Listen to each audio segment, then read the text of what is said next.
पण तुम्ही काही बोलायचं. जातीयवाद कोणी जोपासला या महाराष्ट्रामध्ये?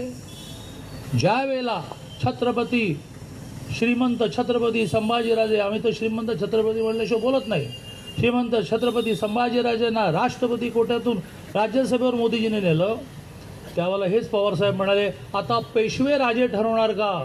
अरे या वाक्याचं काय अर्थ? ही जातीयता कोणी निर्माण केली? आणि समजा पेशवे, चला पेशवे, पण त्यांनी नेलं ना राज्यसभेवर. इतक्या वर्षात तुम्ही आमदारकी पण नाही दिली ना. आणि मग पडले असते आमचे शाहू महाराज, अशी पडतील अशी लोकसभा दिली परवा, नशीब त्यांचं ते वाचले आणि जिंकले. पण संभाजीराजेंना, म्हणजे मला सगळे प्रसंग आठवतात. ही वेळ नाही, मी बोलणार आहे, 1 तारखेला बोलणार आहे, काय बोलायचं ते 1 मिनिटात माझं बोलणं संपवतं. मला सगळे प्रसंग आठवतात. संभाजीराजांना राज्यसभेवर पाठवण्याचा निर्णय झाला.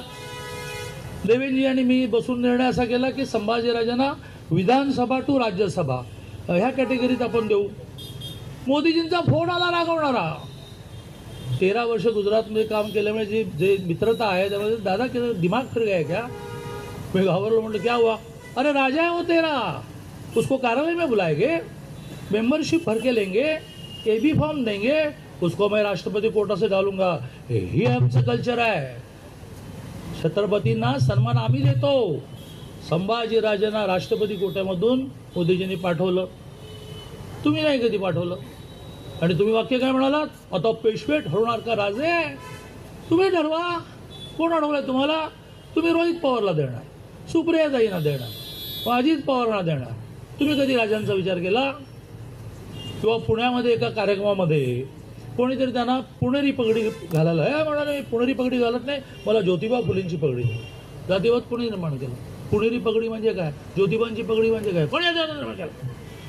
आणि आम्हाला शिकवता की महाराष्ट्रामध्ये जातीयवाद तुम्ही निर्माण केला. मी त्या 1 तारखेच्या सभेला इशारा सभा असं नाव देणार आहे. इशारा देऊ इच्छितो. हे देवेंद्रजी स्वस्त आहेत, तोपर्यंत स्वस्त आहेत.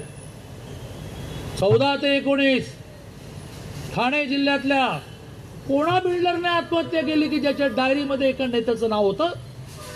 आणि कोण रात्री 3-3 वाजेपर्यंत देवेंद्रजींच्या घराच्या बाहेर बसत होता? रात्रीची एखादी फाईल क्लिअर करून देताना मी हाक करतो, का ते काय करणार, ते जरा देवेंद्रजींकडे आलं. हां, कोण बिल्डर? डायरी सेव्ह आहे, डायरी नष्ट झालेली नाही. कोण बिल्डर? कोणाची आत्महत्या?